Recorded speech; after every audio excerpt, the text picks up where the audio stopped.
So about a year ago, Facebook stopped selling reptiles on their marketplace. Whether you agree with that or not, it doesn't really matter, it's happened. But since then, I've had an awful lot of questions of where did you buy all your reptiles from? Well, I'm assuming people can't buy them on Facebook no more because let's face it, everyone's addicted to Facebook. If you're self-confessed addicted to Facebook, stick it in the comments down below. I'm going to run around showing you where I've got all these animals and the amazing stories behind the majority of them. Let's go.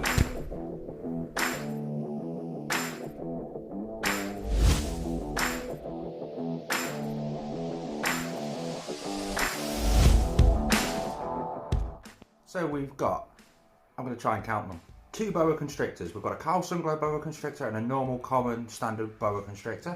We've got a Savannah monitor, a bearded dragon, 3 leopard geckos, 4 mourning geckos, a couple of tarantulas, a centipede. We've got a few animals. We're going to show them this one first. This up here is Popcorn, our sunglow boa constrictor.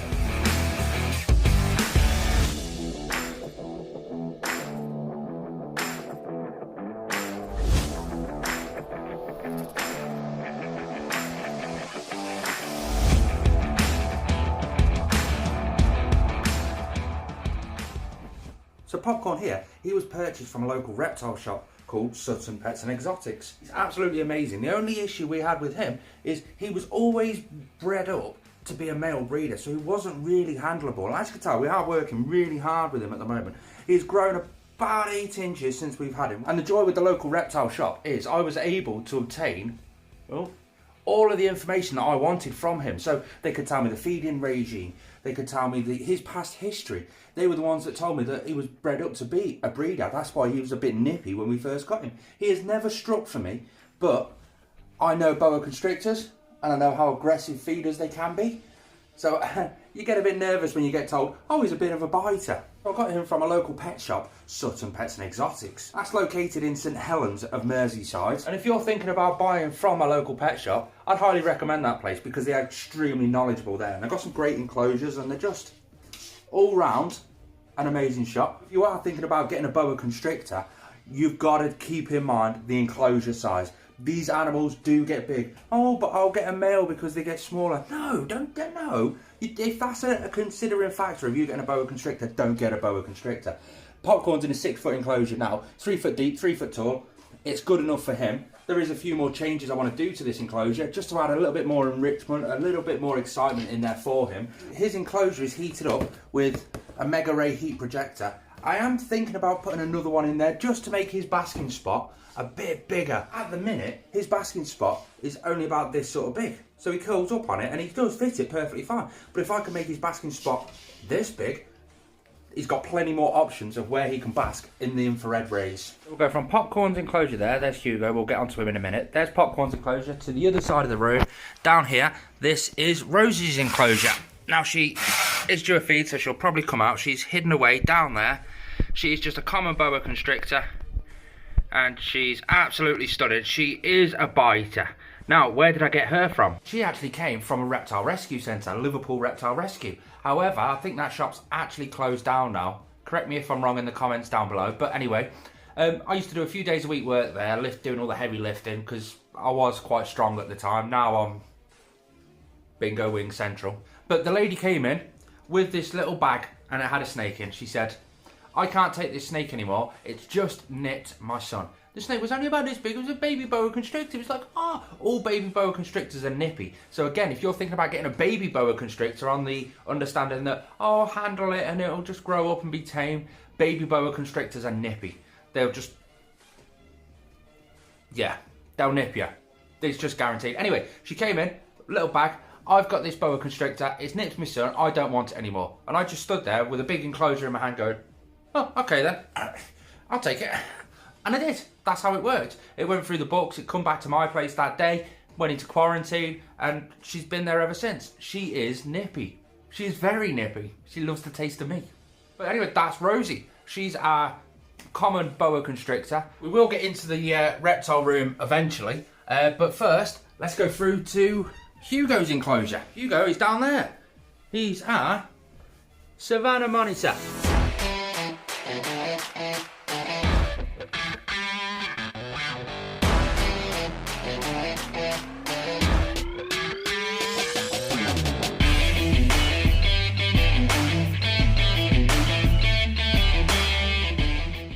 Hugo here, he actually came from another local reptile shop. If you want to find your local reptile shops, just Google reptile shops in whatever state, city, town you live in, and some are bound to pop up. Don't just go to one and think, I'm going to buy this animal. Go to them all. Take a day off work and just go to them all. You'll be able to tell which ones are the best ones, judging by the care that they provide to their animals and how busy the shop is. A busy shop is normally returning customers, so they're quite good. He's a bit active now because he can see I've got some food here for him, aren't you, mate? But he's in shed at the moment, and he's very food orientated at the minute. So we'll get him out, we'll give him a feed for you. So the way I feed him, I've only got a few here for him. I'm going to open the glass, I'm going to get a super worm on some tongs. I'm going to pull him out onto my knee. He's going to go down onto the floor, because giving these a lot of exercise is vitally important to just avoid the fatty liver disease and stuff like that.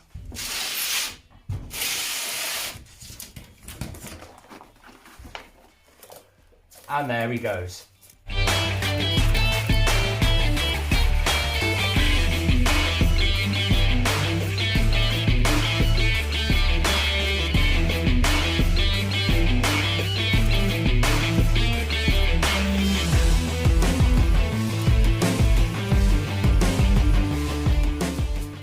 I've mentioned Sutton Pets and Exotics a couple of times so far in this video, and some of you are probably thinking, well, what?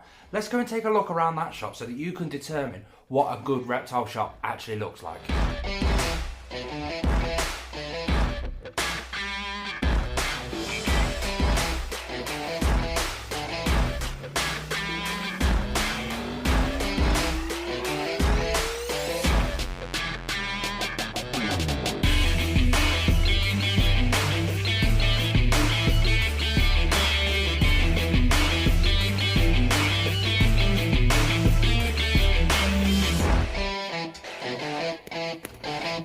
Now this chubby little guy is Diego. Say hi, Diego. Say hi. Now obviously, look, check it out, fully bioactive sort of enclosure. It's got a great little hotspot down there. Good tip with that hotspot, it's basically a big snake hide, but he loves it. It's a massive hotspot. He spends most of his day crashed out on that log. They are a semi-arboreal lizard, and they love to climb. He's got that little hideout place under there, and yeah, he just absolutely loves this place. Now Diego actually came from Gumtree, which if you're from the States, it's basically the same as your Craigslist, there or thereabouts. And it was secondhand, it was on there, it was amazing, it was a spontaneous buy, which you shouldn't really be doing spontaneous buys. You have to ask yourself, why is that animal on that site? Why does the owners want to get rid of it? Now Diego here, he had some issues, and it took 4 years to basically sort those issues out. I did do a video on it. If you want to see that video, just click up there. But in turns, he had one of his claws was embedded into the bottom of his foot. It wasn't like that when we picked him up. The owners must have pulled it out and stuff like that, but he still had part of his claw embedded into his paw, his front foot, his pad. What would you call it? Stick it in the comment section down below. Anyway, we had to get that sorted. Now everything with reptilian species is slow recovery. So the vet managed to get the claw out of there perfectly fine. We just took him for a checkup. We didn't realise there was a problem with him, and the vet picked up that actual fault. So it's always worth getting your new reptiles checked out by a vet. I do it. So he had a claw in the bottom of his foot still. They tweezed that claw out, and it slowly healed up over time and time. The actual hole and all the area around it, that healed up within a couple of months. That was perfectly fine. But it was the broken bones in his finger that actually took ages to heal. 4 years to be exact. He had to go on a specific substrate and all that sort of stuff. So you need to ask yourselves, why is that reptile on Gumtree? Why is it on Craigslist? Why is the owners trying to get rid of it? They're the flaws with buying your animals at places like them. But other than that, he's been with us for quite a while now, and he's absolutely amazing. We are doing so much with him. It's only recently that he's gone into this bioactive enclosure. He's got his amazing 25 luminaire UVB lighting, which is absolutely amazing. You can basically have a sunrise, that higher UVB output that they'd naturally have in Australia, and a sunset with this lighting unit. I thrive off it. If you want to see that video on that exact product, because it is mind-blowing, I recorded one for the Reptile Systems YouTube channel. Go and check it out with that card just there. But everyone keeps saying, no, it's loose substrate. It's not actually loose substrate, this. It's like a clay-based substrate on the top. Underneath that, that's fairly loose. But that's, if I wanted to plant plants, it's root growth sort of, it'll help the roots and of the plants and all that sort of stuff. And if he wants to go digging, he can easily get through that top layer and dig around in the actual substrate. He never actually spends any time on the substrate. He's always climbing, because with bearded dragons, they're semi-arboreal lizards, so they love climbing. So I've just gave him a bit of extra space to climb. I do want to give him a bigger enclosure, but that's the story behind Diego. Directly above Diego, we've got our Mourning geckos enclosure. This is the heat cable that's just running the heat on the side. You can see it just there perfectly fine. But this is their sort of, there's one on the back wall, just there. You can see him there. Whoa, how beautiful are they? They're absolutely stunning. We've got 3 in this enclosure, a sub-adult and 2 adults. Now, they're fascinating animals. We got these from, actually, a good friend of mine got these. Oh, there you go, there's 2. So you've got one there and one just up there. It's not often we get to see footage of these guys, because they're always away hiding. But they're the 2 of the adults anyway. And let me show you in this tub next to you, there's the baby, just there. It's hard to get good footage, but there's the baby. And the reason it's there is because it's attached to the heat cable just there, so it's a bit of added heat there. Anyway, where did I get these? Do you remember back in the day when Facebook stopped selling animals and everyone jumped over to that new site, MeWe? Well, basically, that's where these came from.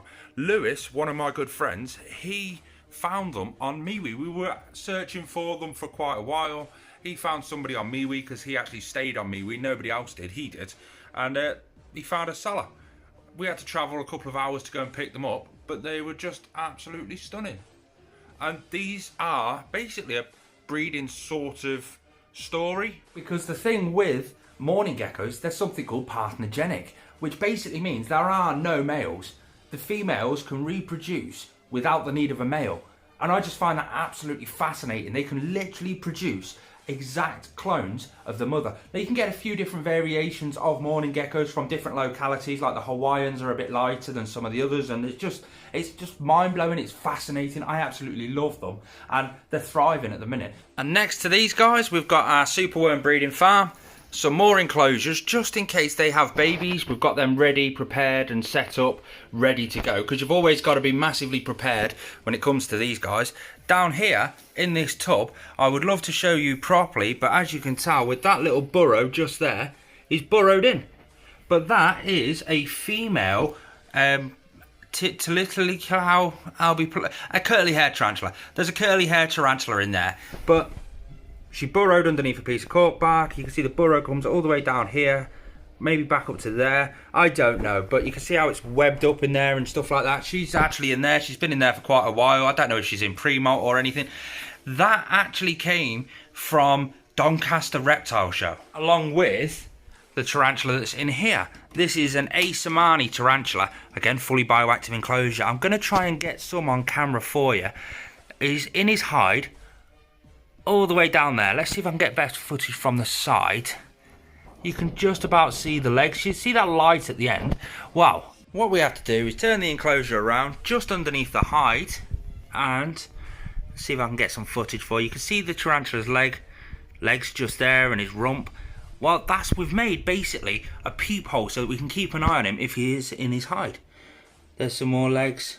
I'll see if I can get some better footage. But that's about as best I'm going to get.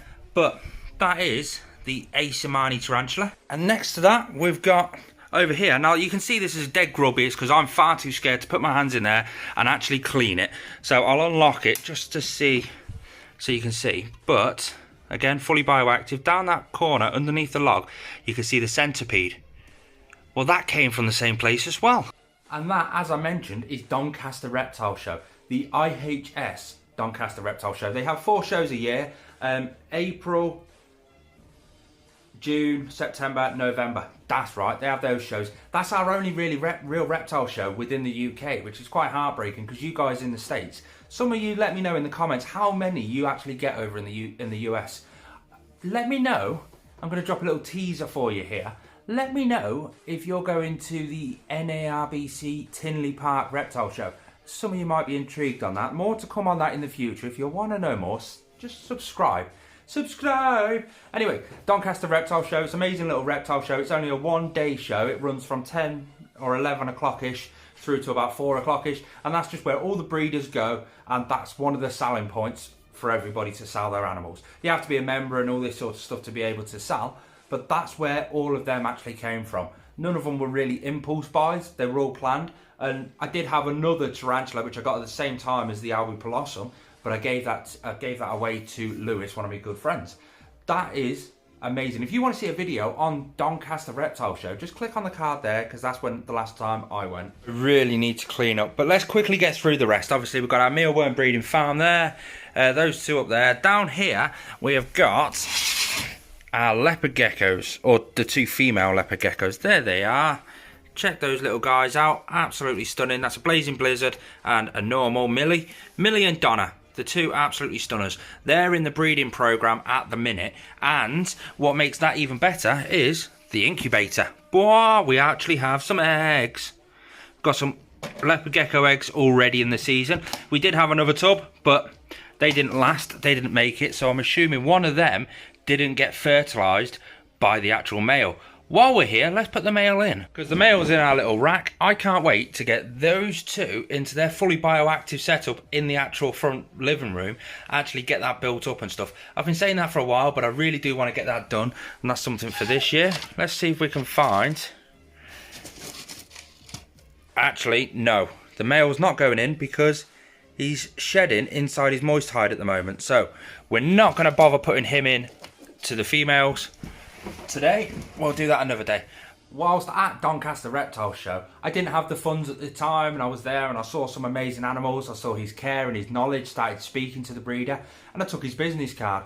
He was fairly local to me, within about 50 miles or so, and I had a bit of money spare over, and I thought, I'll give him a call. I'd done a few days overtime in work, gave him a call, went round, saw his collection, and I picked up a couple of leopard geckos. I picked up one week. About 6 months later, phoned him up, can I have another one? And that was that. And the male leopard gecko, somebody contacted me via Instagram at Northern Exotics UK and said, I'm fairly local to you and I can no longer keep my leopard gecko. I'm moving house, my landlord won't let me take it.